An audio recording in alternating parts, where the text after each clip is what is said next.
আসসালামু আলাইকুম। আমি রহমান তৌফিক পড়াশোনা করছি সৈয়দ মেডিকেল কলেজে। আমি লাস্ট ৪ বছর যাবৎ মেডিকেল অ্যাডমিশন টেস্ট এবং এইচএসসি স্টুডেন্টদের পড়াই এবং এগুলা নিয়ে কাজ করি। তো এখানে আমার কিছু অবজারভেশন আছে যারা এইচএসসি 26 ব্যাচের সামনে বোর্ড পরীক্ষার্থী আছো অথবা 27 ব্যাচের সামনে ইয়ার ফাইনাল পরীক্ষা দিবা কিংবা তুমি যদি মেডিকেল সেকেন্ড টাইমার অর্থাৎ এইচএসসি 25 ব্যাচের স্টুডেন্ট হয়ে থাকো, তাহলে ওভারঅল দেখো কথাগুলোর সাথে রিলেট করতে পারবা। রিলেটের মধ্যে সবথেকে বড় একটা এখানে প্রবলেম দাঁড়ায় আমার নিজের সাথে, মানে আমি একজন স্টুডেন্ট হিসেবে অন্য একজন স্টুডেন্টের সাথে কম্পেয়ার করা। আর এই সবথেকে বড় কম্প্যারিজন করে হচ্ছে ২ জন। একজন হচ্ছে তোমার বাবা-মা, আরেকজন হচ্ছে ২ ক্যাটেগরি মানুষ। একজন হচ্ছে তোমার বাবা-মা, আরেকজন হচ্ছে তুমি নিজেই।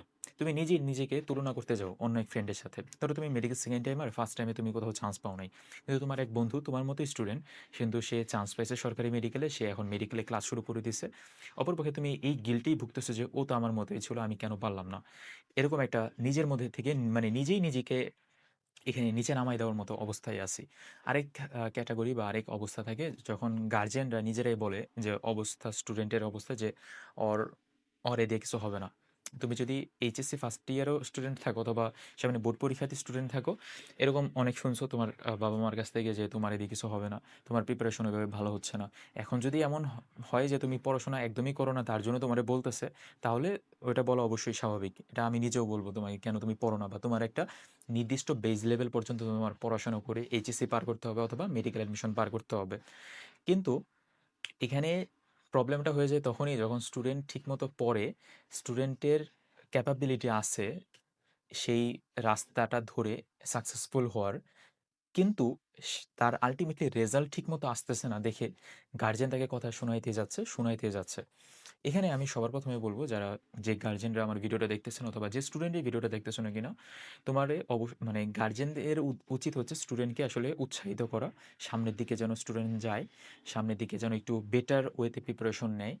আর কোনো স্টুডেন্ট যদি ভাইয়া ভিডিওটা দেখো, দেখো তোমার আল্টিমেটলি তুমি এখন ম্যাচিউর হয়ে গেছো। এইচএসসি স্টুডেন্ট মানে তুমি ম্যাচিউরড স্টুডেন্ট। তোমার বয়স 18 উপরে হয়ে গেছে অথবা 18 কাছাকাছি।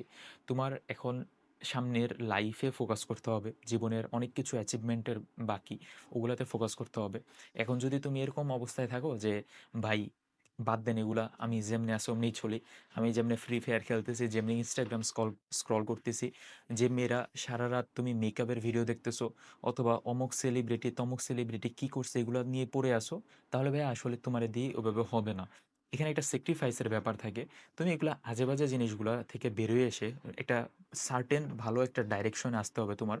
এই স্যাক্রিফাইসের ব্যাপারটা যদি তুমি অভ্যস্ত না হইতে পারো বা তুমি যদি কোপ আপ না করতে পারো, তাহলে আল্টিমেটলি নিজে একটা বড় রকমের ধরা খাইয়া যাবা তুমি এট দ্য এন্ড। যেটা বলতেছিলাম যে একজন গার্জিয়ান যদি তাকে মানে স্টুডেন্ট পড়তেছে কিন্তু তারপরে তার রেজাল্ট ভালো হচ্ছে না, তাকে সে কথা শুনাইতেই আছে, তখন তখন হয়ে যায় মেইন প্রবলেমেটিক ব্যাপারটা। গার্জিয়ানের উচিত স্টুডেন্টকে আরো উৎসাহিত করা, রেজাল্ট কিভাবে ভালো করা যায় ওদিকে ফোকাস করা, সলিউশনে আসা। প্রবলেম তো আমরা আইডেন্টিফাই করে ফেলছি যে তুমি পড়তেছো কিন্তু তোমার মার্ক ভালো আসতেছে না, তুমি কলেজের পরীক্ষাতে মার্ক মানে ভালো করতে পারতেছো না অথবা বোর্ড পরীক্ষায় তুমি ভালো করবা না, এরকম গার্জিয়ানরা বুঝে গেছে অথবা তুমিও বুঝতেছো যে তুমি ভালো করবা না কিন্তু তুমি পড়তেছো। অপরপক্ষে তুমি মেডিকেল সেকেন্ড টাইমার স্টুডেন্ট, তুমি আল্টিমেটলি কোথাও চান্স পাবা না এরকম তোমার কাছে মনে হচ্ছে, গার্জিয়ানেরও মনে হচ্ছে, কিন্তু তুমি পড়তেছো ঠিকঠাক মতো। এখানে প্রবলেমটা হয়ে যায় যে কনফিডেন্সের, যে আসলে আমার এদিকে কিছু হবে কিনা। এই কনফিডেন্স গেইন করে আনতে পারে হচ্ছে যে বান্দাটা ওই রাস্তাটা মানে ওই রাস্তাটা অতিক্রম করে সামনের দিকে গেছে। মানে যে ধরো আমি একজন স্টুডেন্টকে মানে আমি লাস্ট ৪ বছর যাবত অনেক স্টুডেন্ট দেখছি, অনেক স্টুডেন্ট পড়াইছি। সামনে থেকে স্টুডেন্টের স্ট্রাগল গুলো শুনছি যে আসলে তার কি প্রবলেম হয়। ওগুলো ওই অনুযায়ী আমি তাকে যখন একটা সমাধান দেই অ্যাজ এ সিনিয়র ভাই হিসেবে অথবা টিচার হিসেবে, তাকে যখন বলি যে তুমি এই রাস্তা অতিক্রম করো, তাহলে তোমার পথটা আরো সরল হবে। তোমার প্রবলেমেটিক সিচুয়েশনটা কম হবে। যেমন আমি কথার কথা বলি। একজন মেডিকেল সেকেন্ড টাইমার অথবা মেডিকেল স্টুডেন্ট যখন বলে যে, "ভাই আমি ফার্স্ট টাইমে জিকে কিছুই পড়িনি" অথবা ফার্স্ট টাইমার হিসেবেও তুমি যদি বলো যে, "ভাই আমি তো সাধারণ জ্ঞান কিছুই পারি না। সাধারণ জ্ঞান মানবিক গুণাবলী থেকে ১৫ মার্ক আসবে, ইংলিশ থেকে ১৫ মার্ক আসবে, ৩০ মার্ক কেমনে ক্যারি করা যায়?" স্টুডেন্ট যখন এই নিজের লুপের মধ্যে থাকে, তাহলে দেখা যায় যে ওই ৩০ মার্ক পড়ার জন্য তার ওই উৎসাহটা আসে না। আমি এজ এ টিচার হিসেবে স্টুডেন্টকে যখন বলি যে, "তুমি একটা কাজ করতে পারো যে একটা ডেইলি নির্দিষ্ট একটা টপিক সিলেক্ট করতে পারবা। আর ওই টপিকগুলো আগে সিলেক্ট করো যেটা পরীক্ষায় আসার সম্ভাবনা অনেক বেশি।" যেমন জিকে আর ইংলিশের ক্ষেত্রে বিসিএস এর কোশ্চেনগুলা আসার সম্ভাবনা অনেক বেশি থাকে মেডিকেল অ্যাডমিশন টেস্টে। তো বিসিএস এর কোশ্চেন ব্যাংকগুলো আগে পড়া যায়। তাহলে স্টুডেন্টকে যদি একটা টার্গেট দেই যে তুমি একটা কাজ করো, তুমি আজকে বিসিএস এ 45 বিসিএস থেকে 40 বিসিএস পর্যন্ত 5টা বিসিএস এর সালের ইংলিশের প্রশ্নগুলো পড়ে ফেলো। এখানে যে কয়টা সিনোনিম, অ্যান্টোনিম আছে, যে কয়টা রাইট ফর্ম অফ ভার্ব আছে, যে কয়টা চেঞ্জিং সেন্টেন্স আছে, যে কয়টা ট্রান্সফরমেশন আছে, ওভারঅল যা, যা আছে না কেন মোটামুটি তুমি সবকিছু পড়ে রাখো। আমি যখন এই কথাটা বললাম, স্টুডেন্ট যখন ওই 5টা মানে টপিক শেষ করে ফেলো বা ওভারঅল তুমি যদি প্রপোর্শনাল টু অন্যান্য সাবজেক্টের কথাও বলো, যখন ও এই ছোট, ছোট জিনিসগুলো শেষ করে ফেললো, এই যে দেখো আমি একটা এক্সপার্ট টিচার হিসেবে তাকে বা এক্সপার্ট হ্যান্ড হিসেবে তাকে বুঝাইলাম। তাহলে স্টুডেন্টের আসলে এটা কাজে লাগে। ইভেন স্টুডেন্টের ধরো এখন তো তোমার কাছে মনে হচ্ছে যে ভাই আপনি একটা দিনে মাত্র 5টা সালের পড়া দিলেন। তা বাকি পড়া আগাবে কিভাবে?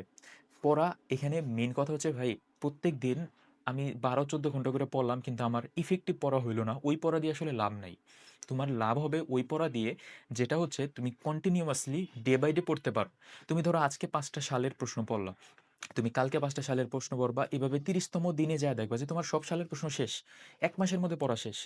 কিন্তু তুমি যদি আজকে ভাবো যে না আমি ২০টা সাল শেষ করে ফেলবো, কিন্তু দেখা গেছে যে তুমি ২ টাও পড়ো নাই। ৩০ দিন পরে যেয়ে বা অথবা তুমি পরশুদিনই ডিমোটিভেটেড হয়ে যাবা। আল্টিমেটলি পড়ার মতো হবে না। ওভারঅল আমি শুরুর কথা এবং শেষ কথার সাথে যদি সামঞ্জস্য রাখি, একজন গার্জিয়ান অথবা কোনো স্টুডেন্ট যদি দেখো যে তোমার পড়া আগাচ্ছে না, তাহলে তুমি এক্সপার্ট কারোর কথা শুনো। যে তোমাকে বলবে যে তুমি এভাবে পড়লে এরকম সম্ভাব্য এরকম রেজাল্ট আসতে পারে। এই যে যেরকম আমি তোমাকে একটা উদাহরণ দিয়ে বললাম। আরো একটা উদাহরণ, কেমিস্ট্রির 2nd পেপারে হাজারী স্যারের বইয়ের এমসিকিউ অনেকগুলা। এই হাজারী স্যারের বইয়ের এমসিকিউ গুলা কিভাবে পড়া যায়? বা এটার টেকনিক গুলা কি? অথবা তুমি পড়তেছো কিন্তু পারতেছো না কারণ তুমি ওই টেকনিক অথবা বেসিকটা ঠিকমতো পড়ে আসো নাই। তাহলে একজন এক্সপার্ট টিচার তোমাকে কি বলতে পারে? যে অর্গানিক কেমিস্ট্রিতে তুমি রাশে না যায়া তুমি ২০ দিন সময় নাও অথবা ৩ সপ্তাহ ২১ দিন সময় নাও। যেন ২১ দিনের মধ্যে ডে বাই ডে ভাগ করে পড়ো এইভাবে। মনে রাখবো অবশ্যই slow and steady wins the race. তুমি যদি এখানে যত তাড়াতাড়ি আগাইতে যাবা, ধরো অর্গানিক কেমিস্ট্রি। তুমি ভাবতেছো যে ২ দিনের মধ্যে আমি পড়ে শেষ করব। শেষ করতে পারো যদি তোমার আগে পড়া ভালো থাকে। কিন্তু তোমার আগে ঠিকমতো পড়া নাই। তোমার ওই বেসিকটা ঠিকমতো নাই। তুমি মেডিকেল অ্যাডমিশনের প্রিপারেশন নিতে যাচ্ছ। তোমার এখানে রাশে যাওয়ার ভাই কোনো দরকার নাই। কারণ পরীক্ষার মোটামুটি অনেক দিনই সময় বাকি আছে। তুমি ডে বাই ডে আগাবা। এখন এই ডে বাই ডে আগানোর জন্য একজন টিচার তাকে সবথেকে বেশি হেল্প করতে পারে। এখন প্রমোশনাল কথা না, এটা আমি নিজে থেকে মনে করি যে একজন স্টুডেন্টের পিছনে যদি একজন টিচার থাকে, অর্থাৎ একজন বড় ভাই থাকে অথবা বড় আপু থাকে, যে মেডিকেল অ্যাডমিশন ক্র্যাক করে আসছে অথবা এইচএসসিতে একটা ভালো রেজাল্ট করে আসছে অথবা সে কলেজের ভালো একজন টপার স্টুডেন্ট ছিল, সে কিন্তু একজন স্টুডেন্টকে বুঝাইতে পারে বা বলতে পারে যে তুমি এই রাস্তা অবলম্বন করে সামনে যাইতে পারো। ওই টপিকগুলো তাকে সহজ করে দিতে পারে। তাহলে তার জন্য একজন হোম টিউটর দরকার অথবা পার্সোনাল টিচার হলে সবথেকে ভালো হয়। আমরা ম্যাথ পারফরম্যান্স থেকে ঢাকার মধ্যে এবং ঢাকার বাইরে হোম টিউটর দিতে পারি, অনলাইন এবং অফলাইন বোথ অবস্থাতে। উপরে ডেসক্রিপশনে সবকিছু লেখা আছে অথবা নিচে কমেন্টে সবকিছু লেখা থাকবে। কোনো গার্জিয়ান অথবা স্টুডেন্ট যদি ভিডিওটা দেখো তাহলে নিচে দেখতে পারো ডেসক্রিপশন অথবা যা, যা আমাদের কিভাবে আমরা টিচার দেই। তাছাড়া আমাদের হোয়াটসঅ্যাপ নাম্বারও আছে। আমি অথবা আমাদের হেল্পলাইন কল ধরবে। তোমাকে ডিটেইলসে বুঝাবে যে আমরা কিভাবে টিচার দেই, কিরকম পেমেন্ট রাখে টিচাররা। কি, কি বেনিফিট হয়? কারণ একটা টিচার রাখবা তুমি এই কারণেই যেন টিচারের দ্বারা তুমি বেনিফিটেড হও। আরেকজন স্টুডেন্ট হিসেবে তোমার আ অবশ্যই এটা তুমি এতটুক তো বুঝতে পারবা যে একজন টিচার কতটুকু এক্সপার্ট। তার কথা শুনলে তুমি বুঝতে পারবা। আমরা ম্যাথ পারফরম্যান্স থেকে সবথেকে অথেন্টিক টিচার দিতে পারি ঢাকার মধ্যে। যারা সরকারি মেডিকেলে পড়তেছে, আরে ভাই আমি নিজেই গভর্নমেন্ট মেডিকেলে পড়তেছি। আমি তোমাকে আন্দাজের টিচার কিভাবে দিব আমরা? আন্দাজের টিচার ওইভাবে দেওয়ার মতো উপায় নেই বা ওইভাবে দেওয়ার মতো আমাদের অবস্থাও নেই। তো ওভারঅল এইটাই যে আল্টিমেটলি আমরা একটা প্রিপারেশন এই জায়গায় যদি থেমে যায়, মানে আমরা পড়তেছি কিন্তু আল্টিমেটলি লাভ হচ্ছে না, তখন তুমি একজন এক্সপার্ট হ্যান্ড রাখতে পারো বা এক্সপার্ট টিচার রাখতে পারো। টিচার না রাখলেও এখানে কিছু অল্টারনেটিভ ওয়ে আছে। দেখো আমি তোমাকে সামনাসামনি ভিডিওর মাধ্যমে বললাম। এটা কিন্তু টোটালি ফ্রি। এরকম আমার অসংখ্য ভিডিও আছে, ক্লাস আছে, গাইডলাইন আছে, যেখানে আমি বলছি স্টুডেন্টকে যে তুমি এই ওয়ে অবলম্বন করলে আল্টিমেটলি একটা ভালো রেজাল্ট করতে পারবা। তো তাহলে তুমি এই কথাগুলো শুনো অথবা আমার কথা বাদ দাও। তুমি অন্যান্য অনলাইনে অনেক টিচার আছে যারা ভালো মতো বুঝায় বলে। আরো আমার থেকে কত ভালো মতো সুন্দর করে বুঝায় বলে। আমি তো কিছুই পারি না। কিন্তু তারপরেও তুমি তাদের কথা শুনতে পারো, অনলাইন থেকে ফ্রিতেই শুনতে পারো এবং তুমি ওগুলো ইমপ্লিমেন্ট করতে পারো নিজের লাইফে। আর তোমার কাছে যদি মনে হয় না ভাই অনলাইনে আমি বিশ্বাস করি না, আপনার কথা আপনি যে এআই কিনা এটাও আমি বিশ্বাস করি না। ভাই আমি এআই না, আমি রিয়েল পারসন হিসেবে কথা বলতেছি। তো আমি অনলাইনে বিশ্বাস করি না। আমার সরাসরি একজন টিচার লাগবে, তাহলে আমরা বেস্ট টিচার দিতে পারবো। তো আজকে এই পর্যন্তই। আশা করি একটু হলেও তোমার কাজে লাগছে কথাগুলা। কাজে লাগলে নিচে কমেন্টে জানিয়ে দিতে পারো। আজকে এই পর্যন্তই। ধন্যবাদ সবাইকে।